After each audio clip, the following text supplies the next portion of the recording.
好，我们要进入到我们今天的主题啊。好，成为一个乐于称赞的人。你是一个乐于称赞的人，请举手。好，感谢主。好，手请放下。好，一个乐于称赞的人，好，他一定有几个特质。好，是我们今天要分享的主题。但是呢，成为一个乐于称赞的人，好，是上帝对你的心意。跟你旁边说，成为一个乐于称赞的人，是上帝对你的心意。好，那我们在今年当中，好，我们已经快要进入到尾声，好，那么有学习这几个部分，好，从年初放下心灵的重担，好，我们每一个人的心都要得到释放，而不要继续背着重担往前。好，接下来我们要一个思想，什么样的思想呢？能够帮助你走向成功的思想。好，所以你的生命要成功，一定是从你的思想要开始。你想要考进台大，你要心里面要有一个这样的想法意念，你从来没有这样的思想，好，你就没有办法往这样的路来走。第三，我们学习要用神的话来建立信心。你有思想，好，那信心从哪里来呢？信心不是靠催眠啊，我会上台大，我会上台大，我会考上第一志愿，考上第一志愿，好，而是来自于神的话。好，当你怎样的撒种，你怎样的努力，怎样的耕种，好，你就会得着，就会收获，你就会享受你所撒的这些的成果和果实。好，所以你要勤读神的话。而神的话呢，不是把它看成一个小说、漫画这样轻松挑着读，好，然后这样容易读。好，其实我们需要的是一个好有次序读神的话。我们一起说一次有次序读神的话。好，所以我们也是从今年2月，好，其实应该是从3月开始，好，我们就开始来引进这个每日研经释义。好，让我们把它先推到是在我们的礼拜3晚上的这个查经班。好，那么每个礼拜3，好，都有这个查经班，就是在读神的话。神的话自己读，好，当然 OK。但是如果大家一起读，哇，更 OK。好，当大家一起读神的话的时候，你会从每一个人不同的角度、不同的眼光，好，来得到帮助和分享。好，所以你读圣经呢，就不会是一个枯燥的事情，是一个乏味的事情。所以我们还是鼓励，好，我们来参加查经班。好，但是说，有的可能他是周间都在外地念书，他可能周末才回来。所以我们也在今年的暑假7月份，我们开始了周6的查经，好，和祷告。好，就是每个礼拜6早上的8点半到9点半，1个小时的时间；礼拜6是7点半到9点，1个半小时的时间。好，那么不是男女不均，好，学青社青，成人老人，好，儿童，我们都欢迎。只要你对神的话、圣经，好，这个怀有高度的兴趣、渴慕和追求，我们都欢迎你来。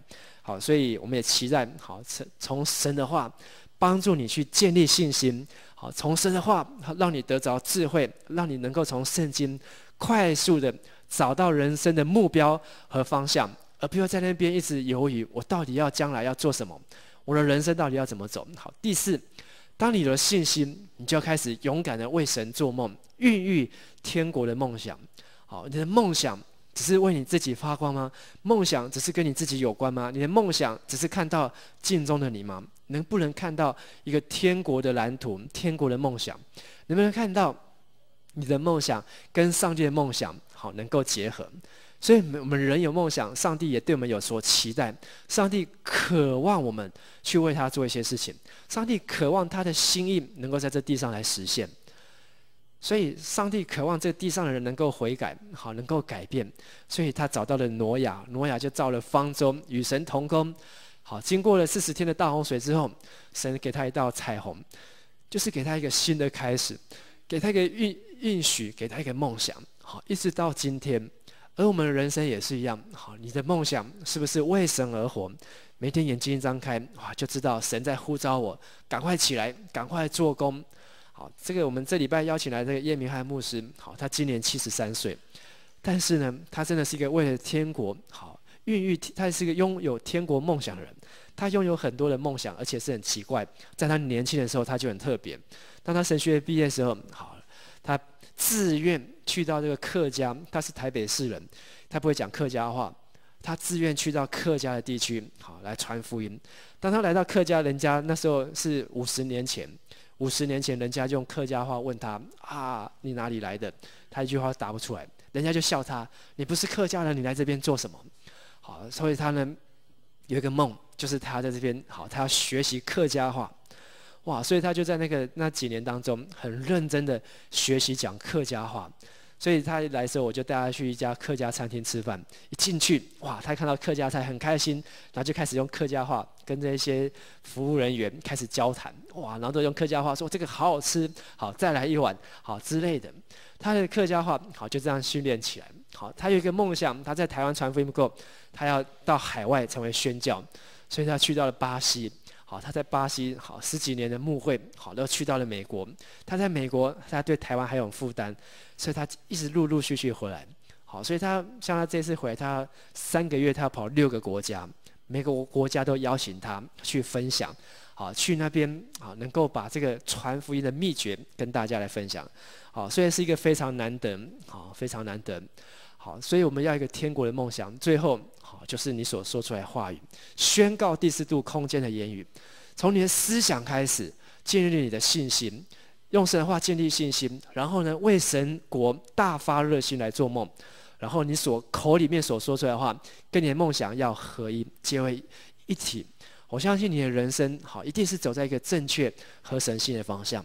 所以换句话说，如果你能够把这5个步骤好，能够清楚一再一再的好复习在你的心中，你的人生能够找到一条光明的道路。跟你旁边的弟兄姐妹祝福，你的人生要找到一条光明的道路。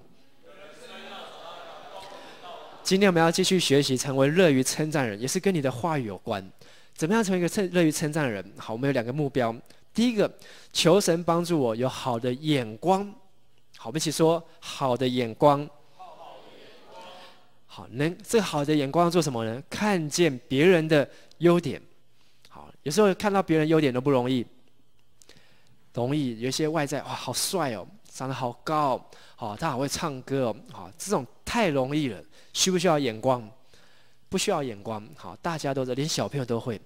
但是呢，你能够在一个没有人喜欢，好，在一个好受指责、好受这个批评的人身上，看出一个人的优点，这才是功夫，需要眼光。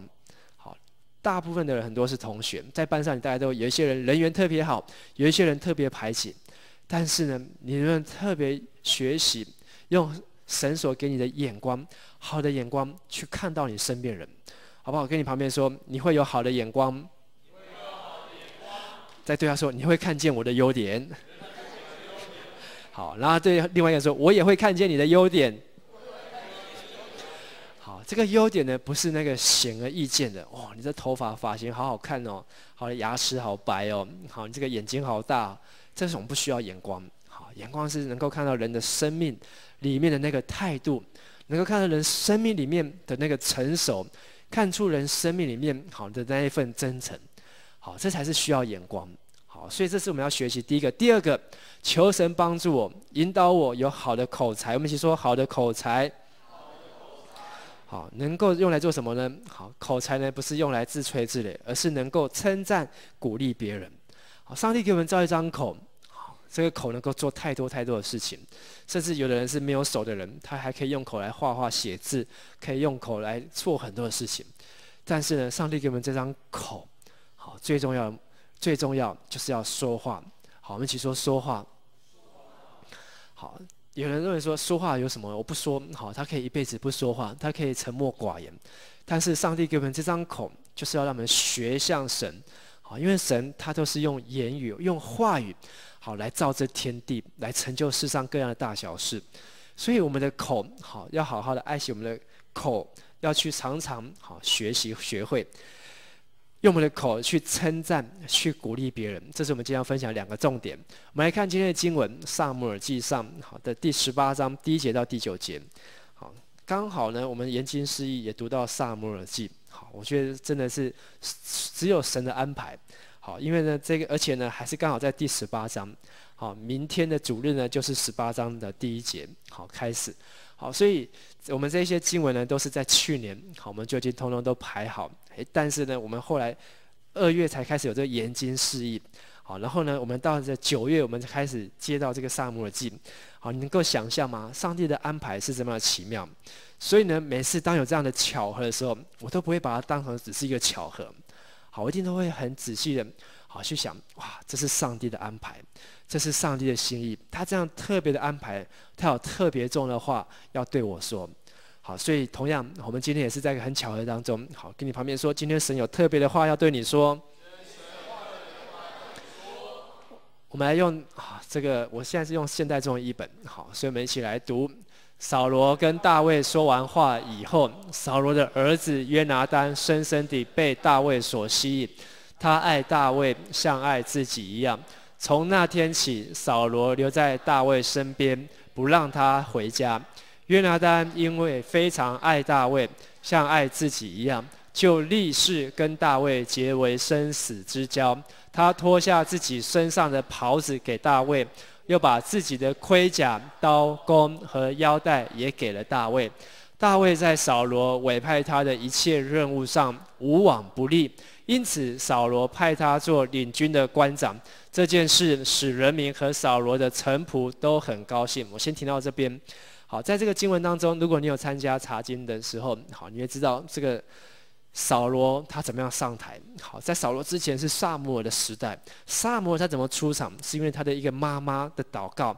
这个妈妈是一个不孕的妈妈，但是因为他的迫切祷告，然后遇到了以利。好，以利给他一个非常重要的祝福。好，愿以色列的神好应允你所求的，你可以平安的回去。好，所以他领受信心，他不再忧虑，他果然生了孩子，而且按照他的感动，把撒母耳这个孩子撒母耳献在圣殿当中。而撒母耳呢，他就从小在圣殿服侍，好接续以利。为什么以利不能继续接任祭司呢？是因为他两个儿子好不遵循神的话，不顺服不顺从，所以被神弃绝。好，跟他的儿子以利跟他两个儿子同一天死亡。而撒母耳接续在祭司之后呢，好开始他不是只有做祭司，他还做了士师，好他还做了领袖，好他还要带领全以色列的这个好几万人，好的几百万的百姓，好要面临各个国家来的征战，好面临各样的这种外面来的攻击，所以呢，他有时候呢，他就要面对这些战争。但是你可以看见撒母耳他不是一个打战的人，他是一个祷告的人，他是一个服侍神的人。所以他的战争打起来很轻松，他都不用出马，好，他只要靠祷告，神就帮助他。所以神用各样方法，用打雷的雷响，好震跑了这些非利士人，而且他们还收复了过去他们的土地，好失去土地，好在撒母耳他的带领之下。好，一直到这个他们的土地扩张之后，这些百姓好，他们跟撒母耳提出个要求，好，我们要一个王来治理我们。好，因为他们学的有撒母耳当然很好，但是他们需要一个王来治理他们，所以他们就跟神要个王。但是呢，神并没有心意要给他们一个王。好，但是呢，神最后还是要让百姓他们自己好去知道有王没有王到底是好事还是坏事。所以呢，他们就选出了扫罗王。这个人扫罗王也是神选的。神告诉撒母耳，好，明天有一个人会来找他爸的驴，好，然后你会遇到他，好，我会告诉你，他就是你所要膏他的人。所以扫罗呢，他就在这样一个背景下出场，然后撒母耳就祝福他，就用油膏他。当扫罗被油膏了之后，哇，圣经说撒母耳他就有一个上帝的灵感动他，他就有一个新的心。好，所以那个膏抹案例，好就任的祷告是很重要。我们每一年都有一些就任，好有这个长老执事的就任，有新任会长的就任，我们都会一起在台前，好，然后我会一起来宣告，好，然后牧师会有一个祝福的祷告，但也是一种膏抹，是一种案例。好，通过那样的祷告，上帝的能力会赐给你。所以扫罗他那一天开始。好，他本来是个很自卑的人，他是个看不起自己的人，但是呢，上帝给他一个新的心，他就开始为神大发热心。然后呢，但是他很快就遇到第一场战争，好，第一场战争，但第一场战争呢，好，神替他解决，好，也是一样，跟撒母耳一样，神把他赶跑了这些来犯的这些非利士人，所以呢，他就开始好稳固他的根基，好，他就正式的登上王位。好，他被选出来之后，马上战争就来，都还来不及戴王冠，好，战争就到。可是呢，神与他同在，好，也是一样用雷响，好，让这些非利士人混乱。所以呢，扫罗他们就追赶攻打，好，后来呢，他们就在吉甲的地方登基成为王。成为王之后呢，好，又有第二场战争，好，这场战争，好，却是扫罗一个很重要的一个失误，好，因为在这战争当中。好，他们没有足够的预备。好，是他的儿子约拿单，就是我们刚才所念这个人约拿单，他跑去攻打非利士人。好，就是有一点像这个调皮的小孩，好，他觉得这个打仗很容易，就去攻打，结果攻打之后，哇，非利士人来了，像海边的沙一样多，包围整个以色列。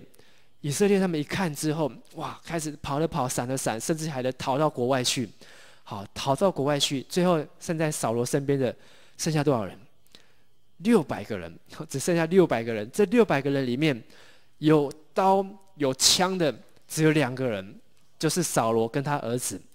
所以600个人要对上像海边的沙那么多的士兵，绝对输啊！而且只有2个人有武器，其他人可能是拿木棍，可能拿椅子，好，可能拿什么的，要去跟人家打战。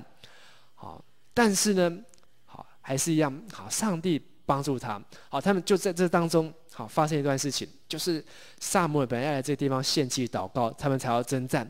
可是等了7天，好，7天的时间，好，他们等不到撒母耳，所以呢，扫罗就献祭，他就代替祭司献祭。好，这一步让神很不高兴。所以扫罗犯错的第一步，但是这场战争，神没有因为扫罗犯错就让他输个精光，上帝还是打赢。好，所以呢，这个上帝还是，但是上帝也跟扫罗说了重话。好，我要另外找一个人，另外找一个听话、顺从我的人。好，所以呢，在扫罗心中，好，他就开始有一种上上下下的感觉。好，他觉得他做错事情，可是他不知道该怎么样面对。后来呢，好，又很快他们又打了很多战争。好，神都还是继续的帮助扫罗。到了第3场重要的战争，好，就是扫罗最严重的过失，就是在撒母耳记的15章，上帝要他去灭亚玛力人。我们一起说亚玛力人。亚玛力人是谁呢？就是当初他们在出埃及的时候，他们出了埃及，好，开始要进迦南地的路上，好，曾经受到亚玛力人的欺负，所以神，好，他自己说，好，他跟这些人算账，好，他要跟这些人讨回公道，所以神，好，兴起了一个王，好，一个会打仗的扫罗王，所以他去灭亚玛力人，从头到尾，男男女女，所有的牛羊，通通灭光光，好，不能留任何的活口。好，所以这是为什么要这样做？好，这是因为神他自己所说出来的话。可是呢，扫罗他有听没有到，好，他去打，而且呢，他派了21万人出去打，很轻松的就打赢。可是呢，他却把这个亚玛力人的王，这个王叫做亚甲，他是一个很会打仗的王，所以他把他留下来，没有杀死他。好，留下原因可能他认为这个人这么会打，说做我的小弟，以后派他出去打，不是更好吗？同时，他进到了亚玛力人住的地方，看到这些牛羊猪鸡，这些生病的、弱的、瘦的、长得丑的、难看的，通通杀掉。但是那些好的、肥的、好看起来不错的、好吃的，通通把它留下来。哇，这件事情让上帝大大的不高兴，就告诉撒母耳，好，去警告他。好，说这个撒母耳去指出扫罗的罪，好，而扫罗好用这个听命胜于献祭，公牛好胜于羔羊的脂油，好，就是上帝其喜悦这一些献祭呢，上帝真正所喜悦的是一个能够听从他、能够顺服他的人。好，我们说听从，又说顺服。上帝所喜悦的不是你今天做了什么事情，而是你能不能听从他，你能不能顺服他。好，扫罗知道错了，他跟撒母耳说：“我有罪了。”可是撒母耳好婉拒他的认罪，好，他就离开他。扫罗赶紧抓住他的衣服，甚至把撒母耳的衣服扯下了一角。扫罗更无情的说：“你我的关系就像这扯下衣服一样，一刀两断。好，你的国你的位必不存在。”但是呢，扫罗还是苦苦哀求：“你要跟我回去，你要跟我回去，好，不然百姓会瞧不起我。”好，所以你可以看到扫罗他的认错，好，并不是真正要在神的面前认错，他的认错其实还是为了他自己的面子。好，所以这是我们要学习一个很重要。好，扫罗他有一个儿子叫约拿单，好，而这个时候呢，扫罗就已经开始走下这个灭亡的路。好，因为他1次2次的不听从神的话，甚至当他认罪悔改的时候，他没有回到神的面前，所以神就让他的心好离他越来越远，越来越远。所以就兴起了一个人叫做大卫。好，大卫他也是一个放羊的，被选出来。好，然后呢，先知撒母耳也去通知他，好，膏他在没有人看到的地方高他。好，大卫不知道是撒母耳高他做什么，但是高他之后，好，大卫生命有很奇妙的改变。后来大卫跟扫罗，后来扫罗呢，他常常遇到魔鬼。有没有人遇过魔鬼？扫罗呢，因为他好，现在开始被神弃权，所以有很多的仇敌来攻击他。好，圣经说耶和华的灵离开了扫罗，就有恶魔，好，从上帝来的恶魔攻击他，所以呢，他就常常没有办法睡觉，常常精神不济。就有人建议他说：“你可以找一个弹琴的，好，然后呢，我们知道有一个人叫大卫，哇，他很会弹琴，你可以找他来。”所以大卫呢，他就见到扫罗，只要每当他弹琴的时候，好，这个恶魔就赶走，就跑掉了，而扫罗他就精神就舒服。好，所以呢，好，大卫就开始变成不是只有弹琴，他还常常在扫罗旁边拿兵器。所以你可以看到扫罗王还是一个很爱打仗的王，他的身边充满了各样的兵器。为什么要兵器呢？一方面代表他是一个没有平安的人，好，他很怕常常有谁会杀来，会打来，好，所以他从一个赶牛的、放驴的，好，开始变成好是一个爱打仗的一个王，好，而且还是一个被鬼附的王，好，所以他就越来越走下坡，而大卫呢就渐渐出来。可是我们今天看到的是，当大卫好18章里面，好，大卫开始跟从扫罗之后，好，他的儿子扫罗儿子约拿单跟大卫是麻吉，好朋友，好，甚至是生死之交。好，而且呢，扫罗也很重用大卫，大卫也在他所办的一切事上无往不利。好，所以呢，他就甚至还派他，不是只有拿兵器，还去带军去打仗。好，所以呢，其实呢，他做事情让扫罗的臣仆都很高兴。可是问题来了，好，我们要接下看后面第6节，扫罗开始嫉妒大卫。第17章里面提到了大卫去杀死歌利亚，好，这故事我们就不再讲了。但是呢，杀死歌利亚之后呢，军队回来了，以色列呢妇女通通出来，兴高采烈，好，唱歌跳舞，拿着铃鼓，弹着7弦的琴，好，在那边好赞美。而且呢，他们口中还喊着：扫罗杀死千，大卫杀死万。千是多少？1000乘以1000是多少？我也不知道。好，计算机拿出来，10000乘以10000是多少？好，就是这么多。好，1000乘以1000应该是10万。好，10000乘以10000就更多。好，扫罗王很会打仗，可是呢，这个大卫呢，年轻的大卫，他呢可以杀死万。如果你是扫罗，你听了会很开心，还是很生气？很生气。好，所以扫罗好，他嫉妒大卫，所以呢，他很不高兴，气愤说：“给大卫万，只给我千。好，只差没有把王给他做。”好，所以呢，从那一天开始，扫罗严重的嫉妒大卫。好，严重的嫉妒大卫，一直到后来，你会读到后面好几章，他跟大卫过不去，好，找机会要装疯卖傻，就是要杀他，甚至去追赶他。甚至我们在有一次讲到以苦难熬炼的梦想，好，也讲到大卫跟扫罗王他们怎么样，好，在这样的一个追赶当中，而大卫他熬了过来，好，能够完成他的梦想。可是当我们看到这边的时候，我们要来想，第一个，为什么大卫可以杀死万，而扫罗只能够杀死千？好，扫罗的原因刚才已经跟大家报告过一次。好，他虽然是一个好很谦卑，而且人高马大，好，也是神与他同在，但是呢，他却没有顺服神，以至于好神能够用他的有限。我们一起说一次：不能顺服神，神能够使用的就有限。但是大卫呢，他却是一个很好的对照，他尽可能的去顺服神。好，所以在撒母耳记上，好第17章的地方，当他们16章的地方开始，他们要去找一个可以来驱魔弹琴的人，就有人想到了大卫，而呢，就有人推荐，好，这个大卫是一个很适合的人，并且呢，好有几件事情，这是他们跟这个撒母耳不是，对不起，跟扫罗王的介绍。好，在第16章好的18节的地方。好，有一个仆人，好，他就来介绍，好说有一个人，好伯利恒人耶西的儿子，他呢善于弹琴，并且是一个大有勇敢的战士，说话和宜，容貌俊美，耶和华也与他同在。所以呢，扫罗就把他叫来，那个人就是大卫。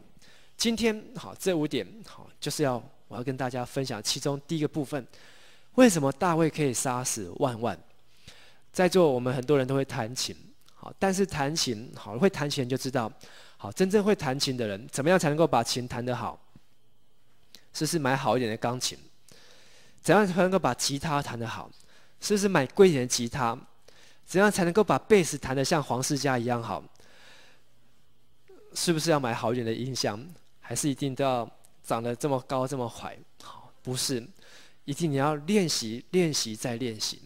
好，所以呢，好，大卫当他被神膏抹之后，这是他被神膏抹之后，人家对他的认识和介绍。第一个，他是一个很会弹琴的人。好，一个很会弹琴的人，好，他不需要怎样？不需要老是盯着谱。好，如果他常要盯着谱，好，来，我们来请林隆贤表演。哎，等一下，我先回家把我的谱拿来。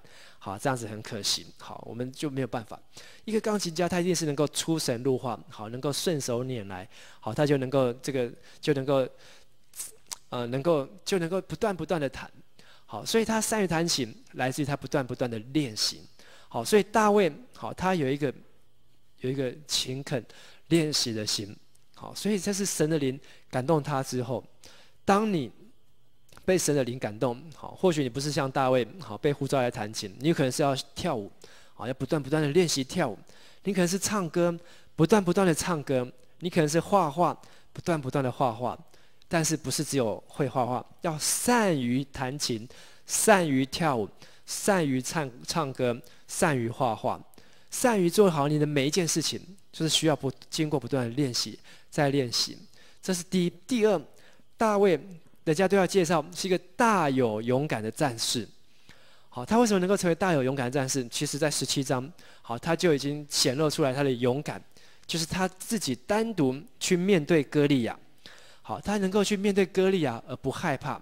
所有的以色列人怕得要死，但是他大有勇敢。为什么他还不害怕呢？17章里面，好，也有写到大卫说，以前他在放羊的时候，好，有狮子，有这个熊来了，好，有狮子来要吃这些羊，他都是徒手去跟这些狮子搏斗，甚至还把这个羊从熊的口中抢回来。好，羊都已经被熊咬走了、叼走了，好，他是追着熊打，然后叫熊把羊吐回来。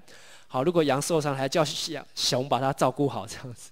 好，意思就是很夸张的意思。好，但是他是一个勇敢的。好，为什么他能够这么勇敢？好，等一下会讲。第三，说话合宜。哇，我觉得这个是最棒。好，我们说话合宜。很多时候我们说出来的话，但是不一定合宜。好，说出来的话，好，不一定得体。好，特别是年轻人要学习说话。好，学习说话。好，这说话呢，好，能够说出合宜的话语，在正确的时间说正确的话，而不会去伤害对方的心。有时候我们只说我们自己要说的，但是我们却没有说出好对方他所需要的。所以，箴言说，一句话说的合宜，如同金苹果落在银网子当中。好，意思是什么？好，非常的相称，非常的平衡。只有一颗金苹果好不好？当然好啊。可是这个金苹果要放在哪里？放在卫生纸里面，或是放在马桶盖上面。金苹果要放在哪里？总不能一直拿在手上嘛。你有个金苹果，好，但是你要放在哪里？你总不能一直放在你的这个手上。好，所以你要给它找个最合适的地方，就是你会做个金网子。如果你用一个金的网子，好，那都是金的，那不是都一样吗？但是你用银的，就能够衬出好这个金苹果它的价值。所以说话合宜，好，是上帝的灵膏抹在大卫身上所赐给他的。大家也要来学习说合宜的话。容貌俊美，好，容貌俊美简不简单？不简单，好。今天也很简单，好，因为你可以看到很多的韩国人，哇，可以美的跟假的一样，你可以看到很多这个整形的外科生意越来越好。好，你可以看到一些很久不见的人，突然变成另外一个人。好，事实上今天要变成一个容貌俊美，好，你只要有钱有心，好，甚至不用花钱花大钱，你都可以去做到。好，但是好，上帝所造的本来就很美，而这里所说的容貌俊美，是一个你从里面散发出来一种吸引人的特质，从里面所发生出来的。好，当你的年纪越大，你可能就会越会感受到，其实每一个人都很美，上帝所造的每一个都很美。好，但是呢，可能年轻的时候会比较，像我年轻的时候，那时候一些很多四大天王，好，那时候可能是读高中，好，高中的时候有所谓四大天王，好，刘德华、李一鸣、张学友，还有一个郭富城。好，然后呢，看一看他们之后，每天上新闻，哇，看看他们的鼻子、鹰钩鼻，看看他们的这个眼睛，哇，然后看看他们的这个牙齿、嘴巴，哇，然后再看看镜中的自己，好，没有一项比得上的。所以呢，好，越来越羡慕四大天王，然后呢，对自己越来越自卑啊！我要怎么样鼻子才会高一点、尖一点？我要怎么样才能够身材壮一点？我要怎么才能够哇，唱歌像张学友一样？好，开始好比较，但是呢，需不需要这么辛苦？好，其实一点都不需要。好，因为张学友永远是张学友，好，而陈柏志永远是陈柏志。好，我有他没有的，他有他我没有的。但是呢，上帝造我本来就是最美的。好，跟你旁边说，上帝造你本来就是最美的。但是大卫的容貌俊美是从他里面散发出来生命的特质，而不是他去做造型、去抓头发，好，而不是他去故意留个胡子。好，我们常看到大卫的雕像是不穿衣服的，好，甚至只有一个叶子在重要的部位。好，那这个哇，在这个米开朗基罗。达文西好，把这个大卫的雕像好雕出来，好，但是呢，好，他但不是真正的美，而是从里面散发出来的。当耶和华的灵感动了大卫，好，他就被人家所公认是一个容貌俊美的。好，最后是耶和华与他同在。耶和华与他同在代表什么意思？上帝在他身边，怎么样人家知道耶和华与他同在呢？是不是身上挂一个十字架，或是我这边刺青，好，是一个耶和华 Shalom， 好，这边是一个耶和华以勒，好，然后屁股再吃一个耶和华尼西，好，然后就是神就与我同在，都不是。好，耶和华能怎么样看出神与你同在？是从你的生命被人家看到。好，我们一起说被人家看到。人家看到你的生命，好，有没有神的同在？好，就是你的生命所表现出来的特质。上帝有没有与你同在？好，你所说出来的话能不能成就，能不能实现？好，就知道神有没有与你同在。好，如果神感动你，好，感动你，好，你要去参加短宣，好，你说啊，我要去参加短宣，可是真正去的时候，哇，我这肚子痛，好，我不舒服，好，我要回家，好，或是你去的时候，好，上帝没有感动我。一件事情没有办法去达成，好，你这样说，奇怪，神不是感动你吗？后来怎么变这样子呢？好，神不是感动你，好，要来敬拜团服侍吗？好，为什么你都没有来呢？好，神不是感动你很多吗？为什么都没有做到呢？耶和华与他同在，就是让他所说的、所做的能够一致。好，人家就可以看出来，他的上帝有没有在听他的祷告。所以这5个，好，我们一起来念是：第一个，善于弹琴。好，就是要学习，好，你要不断的练习，增进你的能力。第2，大有勇敢的战士要有信心。第3，说话。第4，第5，这是大卫他能够胜过扫罗很重要的原因。在教会当中也有很多服侍神的人，好，也有很多比你优秀的人，但是那一些都不是重点，而是你是不是愿意在神的面前一次一次为神而做。好，为神弹琴，为神唱歌，你是不是愿意为神勇敢？你是不是愿意能够说合一的话语，能够从里面散发出基督的荣美，并且好常常求告神，求神与你同在，你也能够脱颖而出，能够胜过扫罗。而第2，好，称赞的话语可以挽救人的生命。在这个起义，好，G1就是起义，好，一个执行长。他小时候讲话的时候结结巴巴，好，一句话都讲不好，啊，就常常大家好，我今天呢要跟大家分享，好，所以很多人就笑他。可是当人家笑他的时候呢，他回去呢，好就跟他妈妈哭。可是他的妈妈很有智慧，他说呢，孩子 Jack， 好，他叫杰克，你呢不是口才不好，是因为你的头脑转得太快了，跟不上你的嘴巴，跟不上你的头脑，所以呢，你的嘴巴没有办法讲出你头脑里面所要讲的东西。好，所以你不要难过，你不要气馁，你继续练习，继续练习。哇，这个杰克听了之后，他就相信了。哦，原来不是我口才不好，是因为我的头脑怎样太好了，转太快了。他就这样相信，所以他没有放弃他自己，继续的努力，继续的练习。后来，好，他成为全球100大公司的执行长，好，一直到今天。所以从一句话，你给人家一句话，可以挽救一个人性命。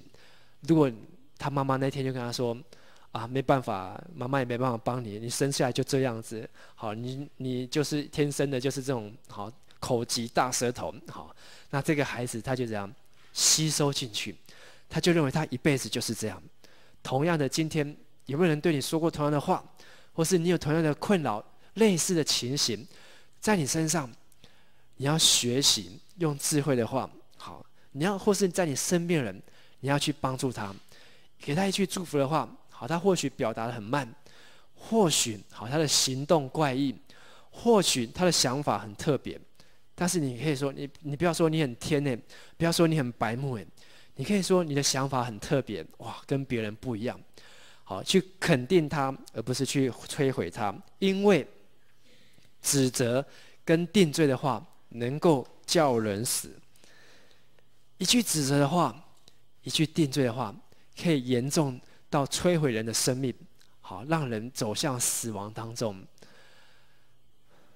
上次我们请了一个廖明发长老，好，他就来这边分享，好，他就分享啊，但是那一次刚好很多人去短宣，他讲一个例子，好，有一个年轻人，好，当兵之前就结婚，结了婚之后，好，他呢就去当兵了，好，然后在外岛，又偏偏又抽到在外岛当兵的时候呢，人家就传来讯息，就告诉他。说啊，你的太太有生了，好，要怀孕了，好，要生小孩。这本来是好事还是坏事？好事。可是呢，就有人好嘴巴很缺的，就在营区外岛的营区，就跟那个人讲：“哦，你太太结婚，好，这孩子都不知道是谁的嘞。”好，就这样给他讲了一句话。好，结果那个人爸爸，好要当爸爸的人，他就在半夜站哨的时候想不开，拿枪自尽。因为他以为他太太出卖他，以为他太太这样出轨，所以就结束自己的生命。因为他在外岛，那时候还没有电话，没有行动，都写一封信可能就要好几个月，所以他就这样子结束自己的生命。好，一句话害死了一个人，还毁了一个家庭，甚至还有一个还没有出生的宝宝，就让他没有爸爸。所以一句话可能不止害死一个人，是害死了一家人，可能害死更多人。所以你所说出来的每一句话，特别是指责的话，好，你要去跟人家说，我觉得他这个事情有问题。好，常常我们现在你看那个新闻，电视一打开都在指责，说谁谁谁不好，谁谁谁不好。所以我们现在的政客、政治家都练的这个金刚不坏之身。好，不管他说我怎么样，我都假装没听见。好，然后可以继续讲我的。好，这样子也不对。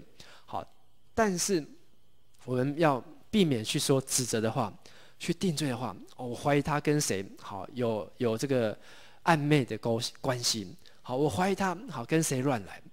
好，其实有时不是只有在外面，在教会也会常常传到这样的声音。好，会去指出别人的错误。当然每个人都会错误。好，有些错误是不用你去指出，就会知道，就会显明。但是有时候你指出的方法不对的时候，可能会连累到人，会伤害到人，所以要很小心。第三，好，什么的言语可以改变未来？这是我们上一次的分享，创造性的言语可以改变未来。所以你要避免说指责的话，避免定罪的话，避免批评论断的话，你要说祝福的话，你要说有创造性的话，能够去祝福他。所以我们上次看了箴言18章20到21节，我们再来复习一次，预备来。你的话句句有后果，你可能依赖它为生，你的话也可上升，信口开河，后果由你自取。我们所说出来的每一句话的后果，你要去注意，而不要随随便便。好，反正说了好也没有人录音，好说了也没有人听见，但是好在神的面前都有记录。所以今天的社会已经发达到这个监视器、好监听器、好无所不在，连开车都有行车记录器，而且行车记录器装一台还不够，还要装一个是长镜头的，一个是广角镜的，甚至还要在后面也要装一个后照照后面的，以后可能连天上地下好旁边都要装。但是呢，在神那边不需要这些，通通都被记下来。所以圣经里面说，你的每一句话都要好，按你的口中的每一句话，上帝要定你有罪或无罪，每一句都要公在神的面前。所以你只能现在能够做什么？过去你如果说错话，赶快悔改，真诚向神承认。好，神啊，赦免我，以前我曾经说了什么话，伤害了什么人。好，求神赦免我，再来能够去跟他和好、和解，跟他道歉。若是没有办法联络到，你就是要第一个要先向神承认，再来注意你自己的口，注意你自己的舌，不要挑起纷争，不要去挑起争端，不要再去制造一些对立冲突，然后去说谁谁谁不好，说谁谁谁不是，而是要选择创造性的言语，好来改变一个人，祝福一个人，而不是摧毁、杀害一个人。所以我们上次有这样练习，我们今天也来这样练习。好，来跟你旁边说，你是有才干的。对他说，你是有创意的。你是健康的。你的个性很好，大家都喜欢你。你很帅，你很美，你很有魅力。你本来就是美好的。你是独一无二的。你是上帝的精心杰作。你是无价之宝。好，大家有点敷衍。好，现在呢，跟你旁边转过去，好，跟你旁边选一个，好来祝福他。开始，来，每一个人都要，不然的话就请你站起来，我们大家来祝福你。好，就跟你旁边的人，好。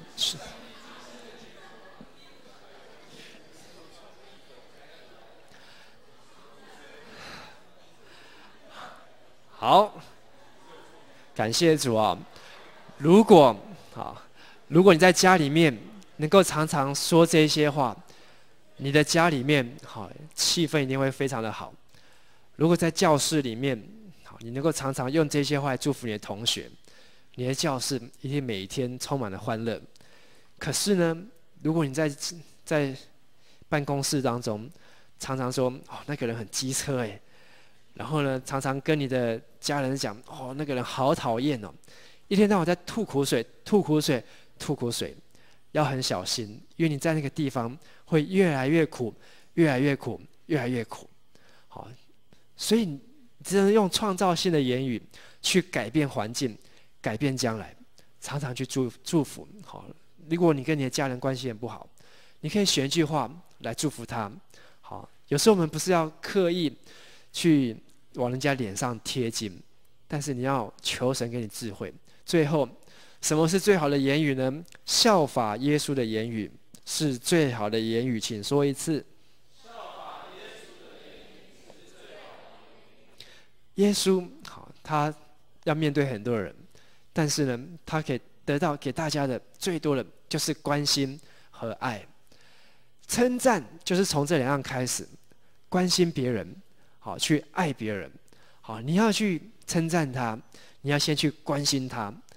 如果你不关心他，你现在走出去外面中华路，随便跟他遇到一个人，你是独一无二的，然后就走掉。你等下去试试看。好，你走到统领百货的公车站等公车的时候，你是无价之宝，然后就走掉。人家会觉得我遇到一个疯子。好，如果他知道你是迦南教会，他说迦南教会都疯了吗？你跟他一点都没有关系，你也没有关心他，你称赞他没有什么用，好，他也没有接收到。你要真的让他接收到，你要关心他，好，从他的需要地方，好来去称赞他。你觉得好，他可能信心特别软弱，好，你就开始称赞他。哇，你很有耐心啊，好，你很坚持，好，你怎么能够去关心他？你要先一个愿意去爱他的心，那个爱好当作动机。如果没有那个爱，你所说出来的话就成了响的锣，好，鸣的钹一样，没有任何的益处。响的锣就是锵，然后呢，什么都没有。鸣的钹，咣，然后呢，也没有发生什么事情。好，但是呢，如果你让锵锵咚咚，锵锵咚咚，好，它就有节奏出来。好，那就开始就会有产生效果，好，产生意义。所以你要去称赞别人，好，不要为了称赞而称赞，要从爱开始，从关心开始去称赞他，好，去花时间付在他的身上。所以代祷就是属灵的称赞跟属灵的鼓励，为一个人关心，为一个人代祷。今天我们看到约拿单和大卫，他们两个是生死之交。他们两个是亲戚吗？不是啊。好，他们也没有直属的关系。好，只不过他们同样是以色列人，面对非利士人，可是他们能够彼此的珍惜，互相的称赞。可是扫罗跟大卫却失去这样的关系，他起了嫉妒，他眼里不容大卫，他失去了大卫，还失去了他的王位，还失去他自己的生命。扫罗最后好战死在沙场上，而大卫起来接替他做王。这是一个非常凄惨的悲剧，凄惨的悲剧，原因来自一个没有好爱、没有关怀、没有一个称赞的一个心，狭窄的心。所以期待我们好能够去鼓励别人，好，我们能够去从代祷开始，好，为你的朋友代祷。下礼拜福音餐会，你已经找到朋友了吗？好，为他来关心，为他来代祷。你的关心他、爱他最好的机会，好，就是邀他来。他不愿意来，你就要去找出好他为什么不能来，好，然后呢去突破，好，然后去克服，好，到他如果他是学校有什么事情，好，你也就是我相信，好，你所做的祷告，上帝会转变，上帝会改变，上帝会带领。在这里，我们最后好，我们用这个励志的祷告，他是这样说，我们先来看，好，他说：“亲爱的天父，求你使用我的口，来帮助别人增加正面的自我形象。我愿意常以祝福、称赞及鼓励的言语，来扶持别人，引导他们走向你所赐的平安之路，成为使人蒙福的管道。奉主耶稣的名祷告，阿们。期待从今天开始，你口中所说出来的每一句话，是一个称赞的话语、鼓励的话语、造就的话语。好，不要吝啬。很多时候，我们就是吝于称赞。明明他做得很好，可是你连一句谢谢也没有给。特别在你的家里面，你的爸爸妈妈，他们这么辛苦，花费时间在你的身上，可是呢，你却理所当然。好，自从我当了爸爸之后，我也常常有这样的感受，哇，这么辛苦照顾孩子，多给他，可是呢，他却不懂得感谢，所以要教他感谢。你不会感谢，你有责任，你的父母亲也有责任，因为他没有把你教好。但是今天神好，他告诉我们，他教了我们功课，要去称赞他，要去感谢他。从今天开始，从你的家人好好来谢谢他。今天在这个叶明翰牧师的训练当中，他提了一个很重要的问题，就是很多刚刚来教会的基督徒，或是来到教会接受福音的新朋友、学生，回到家中之后，跟家人的关系越来越好，还是越来越糟？越来越糟糕。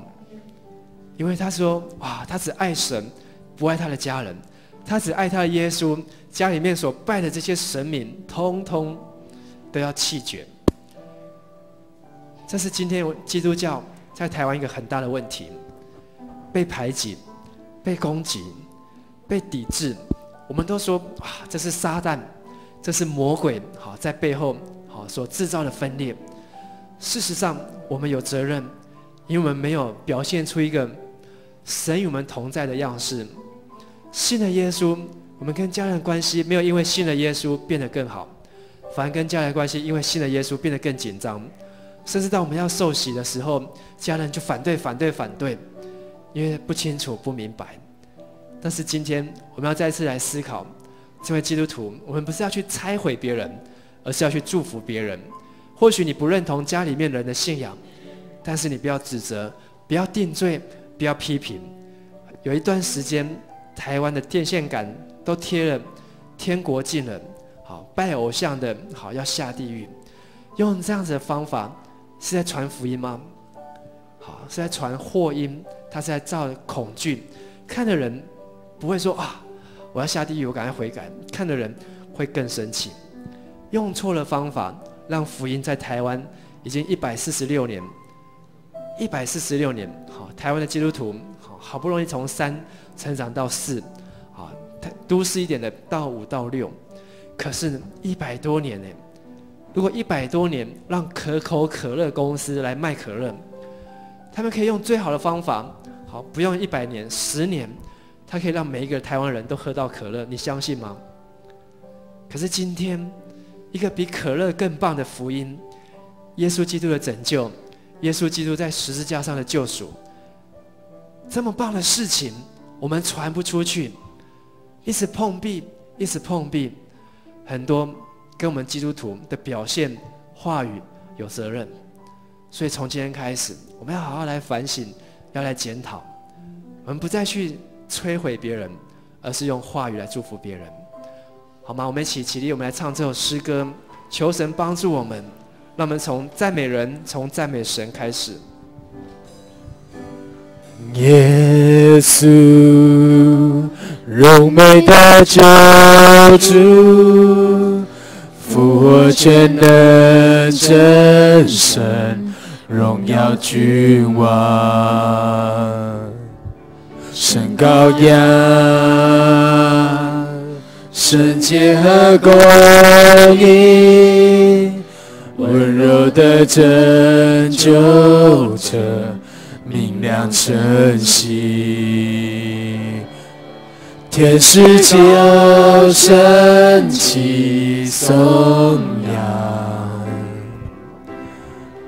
万物都屈膝来敬拜你，何等奇妙，何等荣耀，超乎万民之上，配得尊崇，何等奇妙，何等荣耀，耶稣我主，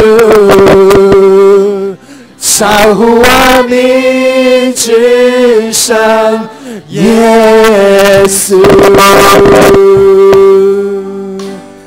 如果当大卫他来到我们当中敬拜，他一定是全心的，他一定是全意的，他为了神，他不惜付上一切。今天大卫用他的敬拜得着神的喜悦，同样你也有机会用你的敬拜来讨神的欢心。敬拜不是敬拜给人看，敬拜不是敬拜给自己看，敬拜是在敬拜那位又真又活的神。敬拜不在于形式，不在于音乐，不在于方式，而在于你的心灵和真实。你是否愿意像大卫真实来敬拜？愿意是否像大卫一般全心全意来对神歌唱？若是，神必喜悦神必大大的祝福你，与你同在。神要恩膏你，膏抹你。当我们再次唱这首歌的时候，我鼓励你全心全意向神来敬拜，敬拜我们的主耶稣。耶稣，荣美的救主，复活全能真神，荣耀君王，神羔羊，圣洁和公义，温柔的拯救者，明亮晨曦，天使高声齐颂扬，万物都屈膝来敬拜你，何等奇妙，何等荣耀，超乎万民之上，配得尊崇，何等奇妙，何等荣耀，耶稣我主，超乎万民之上，何等奇妙，何等荣耀，超乎万民之上，配得尊崇，何等奇妙，何等荣耀，耶稣我主，超乎万民之上，耶稣。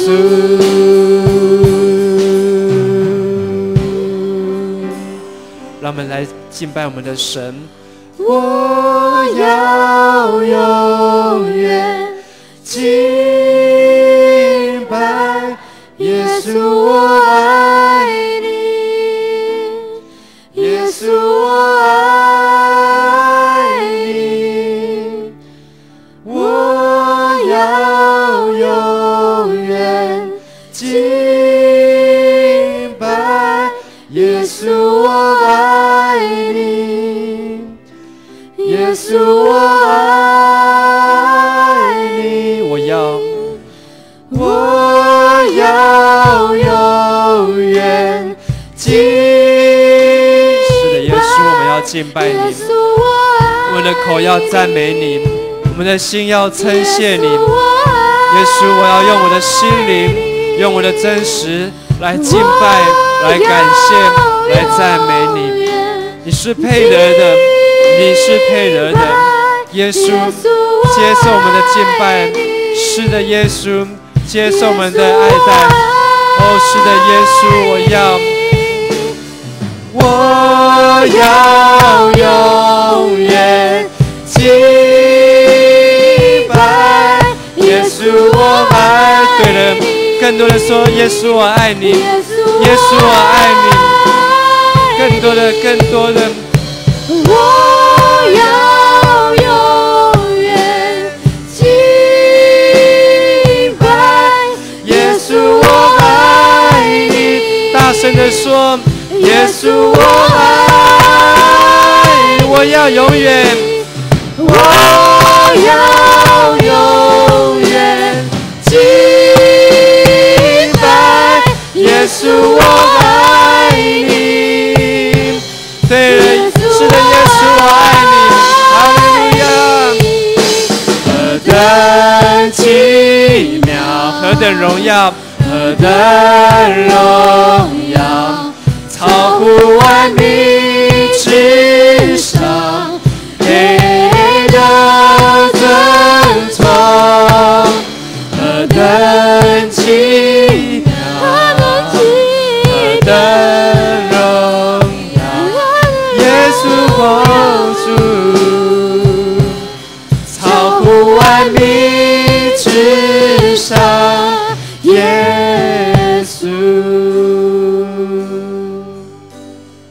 各位弟兄姐妹，我们对神的爱、对神的热情，绝对不要只停留在这个时候，而是你的每一天、每一刻都要持续的爱神，而不是只有在敬拜赞美、在音乐歌声中说神啊，我爱你。可是平常你却连翻开圣经听神的话都做不到。神爱你是毫无疑问，神为你所摆上、所付出的已经太多太多，就如同你的爸爸妈妈为你所预备的一样。神已经预备一个家，神已经预备一个生命，神已经预备一个全新的你，全新的生命，神已经都为你预备好，而是你愿不愿意，真的愿意向神来要。神期待每一个人生命不要走向扫罗的生命，迷失了自己而没有遵循神的话。神期待每个人生命成为大卫的生命，虽然在苦难当中，在熬炼当中，但是他有一个成功的思想，一个得胜的信心，他有一个为神做梦的梦想，以及他有一个信心的宣告合一的话语。你的生命会变得不一样。今天晚上求神再一次触摸你，感动你，让你立志在他面前为他而活。特别在3天连续假日当中，不是只有在玩乐享乐当中来度过，而是你不断的祷告，预备下礼拜的福音餐会，与神同工，让神的灵感动你，带领你去拜访，去邀请，去接触每一个可以邀请的朋友，让神的灵感动你，翻开圣经，参加查经，参加祷告的聚会，在神的话语当中得到建造和建立。主耶稣，我们向你献上祷告。今天晚上你将大卫的生命展现给我们，主，我们都能够成为一个说合一话语、乐于称赞的人。求主你帮助我们，能够从神你的话语当中，从耶稣基督的身上得着爱与智慧。主，我们常常吝于给予称赞，我们常常容易陷入到嫉妒，陷入到纷争，陷入到恼怒当中。主啊，求你饶恕我们，赦免我们，洁净我们的口，洁净我们的舌，洁净我们的心思意念，让我们能够说合一的话语，说造就的话语，祝福人、鼓励人、安慰人的话语。主啊，因为我们的话语本来就是带着能力，主啊，我们的话语本来就是带着神你的能力同在。主啊，我们祷告恳求你帮助我们，在我们眼前的每一个脚步，我们眼前每一个所要接触的朋友，主啊，让我们能够用话语去得着他，用话语能够去建立他。主啊，我们也为了在我们当中有一些弟兄姐妹，主要是活在错误的价值当中，活在一个被定罪、被论断的环境当中，是活在一个充满了绝望、悲观、充满了哀伤、忧苦、忧愁的环境当中。主啊，求你借着你的爱子耶稣基督的宝血涂抹洗净我们，让我们知道神你何等的爱我们，神你何等的看重我们，悦纳我们。主，愿你今天晚上再次激励我们，祝福我们。主啊，让我们真的能够行走在你面前，回应神你的爱与呼召。谢谢赞美我主，愿我主耶稣基督的恩惠、天父上帝的慈爱、圣灵的感动与保守与你们众人同在，使你们领受神的爱，并且能够成为乐于称赞的人，从今时直到永永远远。阿们。哈利路亚！我们拍掌来赞美我们的神。哈利路亚！